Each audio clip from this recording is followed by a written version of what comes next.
ওবায়দুল কাদেরের ভাষায় হাইব্রিড আওয়ামী লীগ। না তো কাজেই না না কিন্তু কিন্তু কিন্তু সেই সেই ফর্মুলাতে আশা ভাই শেখ হাসিনা সবচেয়ে বড় হাইব্রিড না?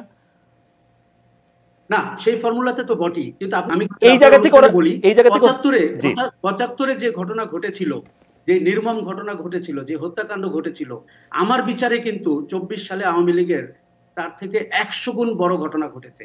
আমি ঢাকা শহরে থাকি, আমি বাংলাদেশের বিভিন্ন প্রান্তে যাই। আওয়ামী লীগকে এইভাবে শিকড় থেকে উচ্ছেদ করা এবং শেখ মুজিবুর রহমানের প্রতিটি ভাস্কর্য ভাঙা এবং আওয়ামী লীগের প্রত্যেকটি অফিস পুড়িয়ে দেওয়া অথবা নেতাদের বাসায় হামলা করা, এগুলো কোনোটাই 75-এ ঘটেনি। আওয়ামী লীগের রাজনীতির মরণ রচিত হয়েছে 2024 সালে। কাজেই আওয়ামী লীগ পরিচয় কিন্তু একটি অপরাধমূলক পরিচয়। আওয়ামী লীগ একটি সন্ত্রাসী সংগঠন, গণহত্যাকারী সংগঠন। মির্জা ফখরুল কিন্তু অনেক উদারতার সাথে বলেছেন কথাটা, মাঠের পরিস্থিতি কিন্তু খালেদ তা না।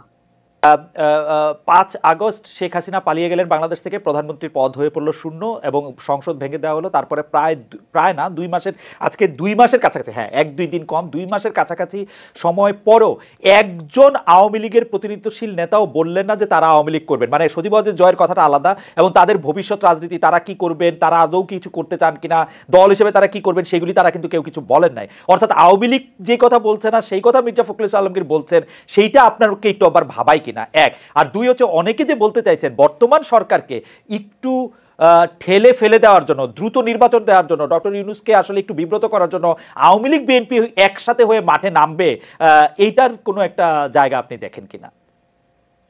প্রথম কথা বলি যে আওয়ামী লীগ কিন্তু 15 বছরের শেষের দিকে এসে আমরা আওয়ামী লীগকে খুঁজে পাচ্ছিলাম না। কেননা রাজনৈতিক দল আওয়ামী লীগ এবং শাসক আওয়ামী লীগের মধ্যে আমরা পার্থক্য দেখতে পাচ্ছিলাম। আপনি যদি দেখেন ক্ষমতার শেষ সময়ে, শেষ 3টি মাসে যারা আওয়ামী লীগের প্রতিনিধিত্ব করছিল, সমঝোতার জন্য কথা বলছিল কিংবা গণমাধ্যমে কথা বলছিল, তারা কেউ আওয়ামী লীগার না। মানে আওয়ামী লীগার বলতে আমরা যেটি বুঝি, যেটা একসময় জানতাম, রাজনীতিবিদ, যাদের ব্যাকগ্রাউন্ড রাজনীতি, যারা এসেছিলেন তারা আমরা ওবায়দুল কাদেরের ভাষায় হাইব্রিড আওয়ামী লীগ। না তো না না কিন্তু কিন্তু কিন্তু সেই সেই ফর্মুলাতে আশা ভাই শেখ হাসিনা সবচেয়ে বড় হাইব্রিড না? না, সেই ফর্মুলাতে তো বটেই, কিন্তু আপনি আরাফাতকে যখন আওয়ামী লীগ বলবেন, পলককে আওয়ামী লীগ বলবেন, আনিসুল হককে আওয়ামী লীগ বলবেন, হাসান মাহমুদকে আওয়ামী লীগ বলবেন, সেটা তো আসলে একেবারে অদ্ভুত। আমি বলতে চাচ্ছি যে দলটি কিন্তু অসংগঠিত, রাইট। এই জন্য মির্জা ফখরুল যে কথাটি বলছে সেটি হয়তো আমাদের কাছে একটু মনে হচ্ছে। তবে আপনি যদি তাদের সামাজিক যোগাযোগ মাধ্যমে দেখেন, খুবই তৎপর। আমি কিন্তু এখন নিয়মিত আওয়ামী লীগের ফেসবুক এবং টুইটার এবং ওয়েবসাইট গুলো দেখছি, তারা খুব তৎপর সামাজিক যোগাযোগ মাধ্যমে। এবার দ্বিতীয়টি আপনাকে বলি, মির্জা ফখরুল নিশ্চিতভাবেই নির্বাচন চাচ্ছেন, বিএনপি নিশ্চিতভাবে নির্বাচন চাচ্ছেন। আমি কিন্তু মনে করি রাজনৈতিক শক্তিকে সঙ্গে না নিলে এই সরকারটির পথ চলা কঠিন হবে, কেননা আওয়ামী লীগের মতো একটি দল বাইরে রয়েছে। তার মানে কিন্তু এই না যে আওয়ামী লীগকে সঙ্গে নিয়ে উনি আগামী রাজনীতি অথবা নির্বাচনের দিকে ধাবিত হচ্ছেন। না আশা ভাই, আমার প্রশ্নটা এই জায়গায় ছিল যে আপনি কি মনে করেন না যে আওয়ামী লীগ মানে রাজনৈতিক দল হিসাবে এতটাই দুর্বল এখন হয়েছে, মানে বিভিন্ন জায়গায় আমার কাছে যেরকম লোকজন বলে আর কি, আওয়ামী লীগ পরিচয় দিতেও মানুষ এখন আসলে স্বাচ্ছন্দ্য বোধ করে না। আওয়ামী লীগের তো এরকম অবস্থা কখনো ছিল না।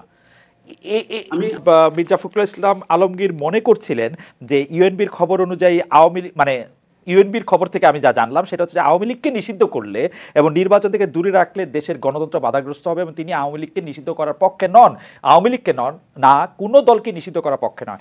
এই ব্যাপারটা একজন রাজনৈতিক বিশ্লেষক হিসেবে আপনি কেমন দেখেন যে ভার্চুয়ালি বিএনপির আমি দ্বিতীয় বলবো না তৃতীয় বলবো আমি ঠিক জানি না, কিন্তু বিএনপির নীতি নির্ধারকদের একজন তো বটেই উনি, এবং সর্বোচ্চ নীতি নির্ধারকদের একজন, তিনি মনে করছেন যে আওয়ামী লীগ এখন মাঠ ছাড়া হলেও তাকে ব্যান করা সেটা গণতন্ত্রের জন্য, রাজনীতির জন্য ভালো হবে না।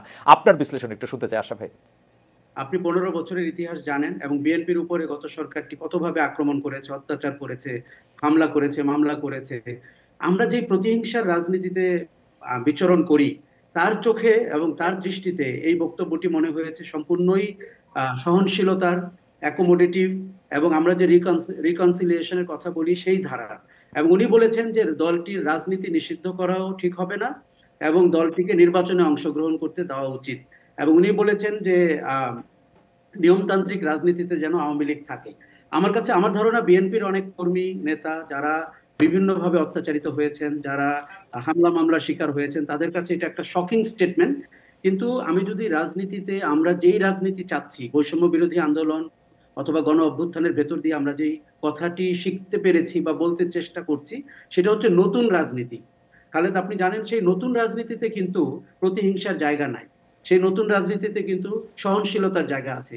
মির্জা ফখরুল ইসলাম আলমগীর আমার চোখে অনেকখানি উপরে উঠে গেলেন একজন জাতীয় নেতা হিসাবে, একটি দলের মহাসচিব হিসাবে, এবং যে করে তার প্রধানতম প্রতিদ্বন্দ্বী, আপনি জানেন সেই রাজনৈতিক দলটি তাকে নিয়ে অনেক ঠাট্টা মস্করা করতো, তার আন্দোলন করার ক্যাপাসিটি নাই বলতো। এমনকি ওবায়দুল কাদের বলেছিল তার বাসায় আশ্রয় নিবে, তারা তো পলায়নের কথা বলতেই চাইতো না। কাজে আমার মনে হয়েছে যে আমরা যে নতুন রাজনীতি চাচ্ছি, নতুন যে বন্দোবস্ত চাচ্ছি গণতান্ত্রিক বাংলাদেশ রচনায়, এবং আমাদের অধিকার আদায় করার যে রাষ্ট্রভূমিটা আমরা চাই, সেখানে মির্জা ফখরুল ইসলাম আশা ভাই, আলমগীরের এই বক্তব্য আশা ভাই আমার অত্যন্ত সিগনিফিকেন্ট। আশা ভাই আমার দুইটা কথা আছে। একটা কথা হচ্ছে যে আপনি বিএনপির পার থেকে মির্জা